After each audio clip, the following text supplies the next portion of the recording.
Hello everyone, welcome back to my channel. आज मुझे मिला था बेबी शावर थीम के लिए केक का ऑर्डर। और ये ऑर्डर मुझे ना जैसे ही रात को 10 बज गए और मैं सोने जाने वाली थी, इतने में मेरे भैया के पास में उनके फ्रेंड का फ़ोन आया कि उन्हें ना कल एक बेबी शावर थीम के लिए वेनिला फ्लेवर का केक चाहिए 1 kg। है ना, ये केक तो बनाना ही था क्योंकि भैया के फ्रेंड का था और सुबह उन्हें 9 बजे इस केक को मुझे डिलीवर देनी थी। इसलिए फिर मैंने ना रात को सोने के बजाय सोने जा रही थी, तभी फिर मैंने ना हमारे केक का बैटर बनाया। सबसे पहले मैंने हमारे केक को बेक किया। तो मैंने ना 250 ग्राम केक प्रेमिक्स लिया था और ये ना प्लेन वेनिला फ्लेवर का केक था क्योंकि कस्टमर को है ना कोई भी फ्लेवर नहीं चाहिए था क्योंकि वहाँ पर बहुत सारे गेस्ट आने वाले थे और पता नहीं किसी को कौन सा पसंद आता है या नहीं आता है, इसलिए उन्होंने ना प्लेन वेनिला फ्लेवर ही बनवाया। तो मैंने अच्छी तरीके से हमारे केक टिन को ऑयल से ग्रीस कर लिया और बेटर को परफेक्ट मैंने बेक कर लिया, बना लिया। इसको अब हम सारे ट्रांसफ़र कर देंगे हमारे केक टिन के अंदर। और मैंने ना इसके अंदर कढ़ाई को पहले से प्रीहीट होने के लिए रख दिया था और इस केक को मैंने ना बहुत ही जल्दी में बेक किया था क्योंकि है ना मेरे पास इतना टाइम नहीं था क्योंकि रात के है ना 10-11 बज चुके थे और है ना कम से कम 50 मिनट तो इसको मुझे बना बेक करने में ही लग गए थे क्योंकि ये थोड़ा सा हाइटेड मतलब थोड़ा सा बड़ा केक था। इस तरीके से मैंने इसको ना कढ़ाई में ही बेक किया था। मैं हमेशा सारे केक कढ़ाई में बेक करती हूँ, ना कि ओवन में। इस तरीके से 15 से 20 25 से 30 मिनट के अंदर हमारा केक बेक हो चुका था, लेकिन इसको ठंडा होने में वो टाइम लग गया। टूथपिक से चेक किया और इसको ठंडा करने के लिए मैंने ना बर्फ़ का जो पानी था, पानी को मैंने ना फ्रीज़र में रख दिया था और अच्छे से ठंडा कर लिया था।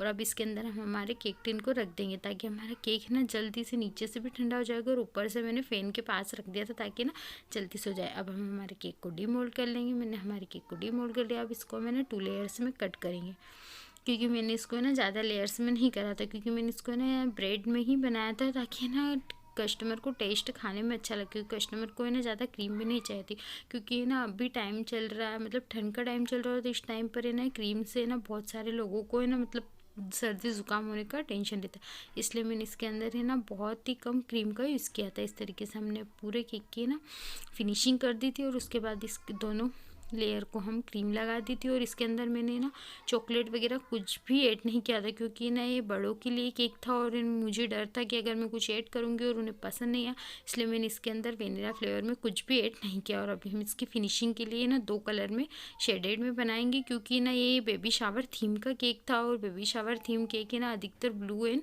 पिंक के थीम में ही बनता है। आप चाहे तो किसी भी कलर से बना सकते हैं, लेकिन है ना पिंक एंड ब्लू के से बनता है क्योंकि ना पिंक कलर ऐसा बोला जाता है कि पिंक कलर लड़कियों का फेवरेट है और ब्लू कलर लड़कों का फेवरेट है।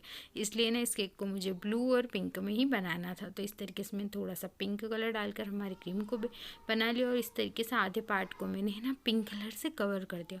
और जब भी आप इस तरीके केक बनाए ना तो आप वो गड़बड़ मत कीजिएगा जो मुझसे हो गई थी। मैंने पहले क्या किया कि एक का क्रीम लगा लिया था और उसके बाद मैंने दूसरी साइड का भी क्रीम लगा रहा, उसके बाद मैंने फिनिशिंग करी। आप पहले है ना आधे पार्ट के अंदर क्रीम लगाए, उसको प्रॉपर फिनिशिंग दे दीजिए, उसके बाद में यहाँ पे ना दूसरे आधे पार्ट के अंदर फिनिशिंग दीजिएगा। मैंने इस तरीके से पहले दोनों पार्ट के ऊपर क्रीम लगाया, उसके बाद में फिनिशिंग दी और जिसकी वजह से मेरे ही ना थोड़ी सी गड़बड़ हो गई थी क्योंकि ना मेरा क्रीम में आपस में मिक्स होने लग गए थे। मैंने बहुत ही धीरे धीरे काम किया लेकिन थोड़ी बहुत गड़बड़ तो मुझसे इस केक में हो गई थी। और इस तरीके से बड़े जब ऑर्डर मिलते हैं और जो भी बहुत अर्जेंट में हो रहते हैं ना तो है ना ऐसी गड़बड़ होती रहती है। और इस केक को कंप्लीट करने में मुझे ना रात के 2 बज चुके थे क्योंकि ना इस केक के अंदर बहुत ज़्यादा काम था। तो मैंने इस सारी तैयारी ना केक की रात को ही कर कर रख ली थी ताकि सुबह से मुझे ना कस्टमर को मैं टाइम से इस केक की दे सकूँ क्योंकि ना उनके यहाँ पर गेस्ट आए हुए थे और अगर 10-15 मिनट लेट हो जाता तो बिल्कुल भी अच्छा नहीं लगता। और इस तरह का बेबी शावर थीम का केक मैं ना फर्स्ट बार बनाने वाली थी क्योंकि मुझे ऑर्डर से मिलते लेकिन इस तरह के बेबी शावर थीम के नहीं मिलते क्योंकि हमारे यहाँ पर गाँव में और इस तरीके से बेबी शावर वगैरह पे हमारे यहाँ पर दूसरे फंक्शन होते हैं, न कि इस तरीके से केक कटिंग वगैरह होता है।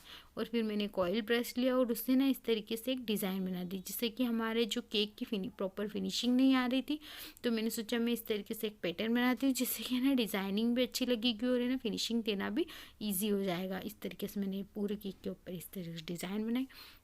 छोटा वाला स्टार नोजल के अंदर मैंने ना वाइट क्रीम को डालकर इस तरीके से छोटे छोटे स्टार बना दिए थे। मैंने बीच में बनाए थे ताकि ना केक के अंदर मैं जो डेकोरेशन करूँगी ना वो 2 पार्ट में हो जाएगा। और इस तरीके से मैंने नीचे की तरफ भी इसी तरीके से 2 बना दिए और जो केक की फिनिशिंग के लिए नीचे की साइड भी बॉर्डर बनानी ज़रूरी है, वरना है ना आपका केक एकदम जैसे कहीं पर नीचा वगैरह हो अच्छा नहीं दिखता। इस तरीके से मैंने ना केक की फिनिशिंग देने के लिए नीचे की तरफ भी स्टार नोजल छोटे छोटे स्टार बना दिए और हमारे केक का लुक को कम्प्लीट कर दिया था। और उसके बाद है ना मैंने फॉन्डेंट से कुछ टॉपर्स वगैरह पहले से बनाकर रात को ही सेट कर लिए थे, और उसका वीडियो मैं आपको बताने भूल क्योंकि मेरे यहाँ पर लाइट भी चली गई थी।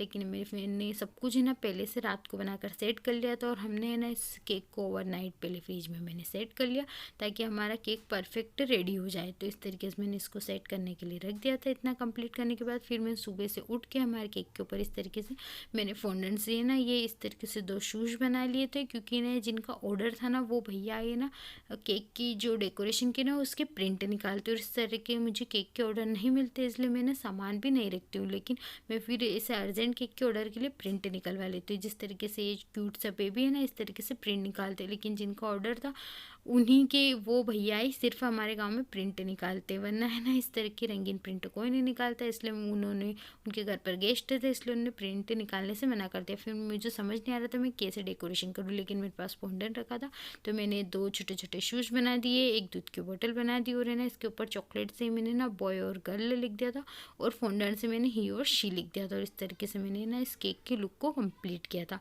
और जो ये आप देख रहे हो ना ये बेबी लगा था, ये भी ना एकदम मैंने प्रिंट निकलवाई थी। आप इस तरीके से ना प्रिंट निकलवा कर है ना काम चला सकते हो, क्योंकि कभी किसी को कौन सी डेकोरेशन चाहिए हम सोच नहीं सकते। इस तरीके से अगर आपके पास में ना टॉपर से अवेलेबल नहीं हो और आप इतनी जल्दी में मंगवा नहीं सकते हो, आपके यहाँ पर नहीं मिलते हो, जिस तरीके से मेरे यहाँ पर नहीं मिलते, अगर मैं सामान मंगवाती हूँ तो मुझे 2 से 3 दिन के अंदर सामान मिलता है। इसलिए मैं ना इस तरीके से केक की प्रिंट निकलवाती हूँ। प्रिंट निकालने के बाद इसके ना पीछे की साइड बटर पेपर लगाती हूँ, और एक है ना टूथपिक से इसको इंसर्ट करके इस तरीके से केक के अंदर लगा देती हूँ। इससे हमारा डेकोरेशन भी कंप्लीट हो जाता है, और है ना कस्टमर को भी बहुत पसंद आता है। फिर मैंने छोटे वाली गोल्डन बॉल से थी वो कुछ इसके ऊपर ऐड कर दी, और हमारा केक का लुक कंप्लीट हो गया था।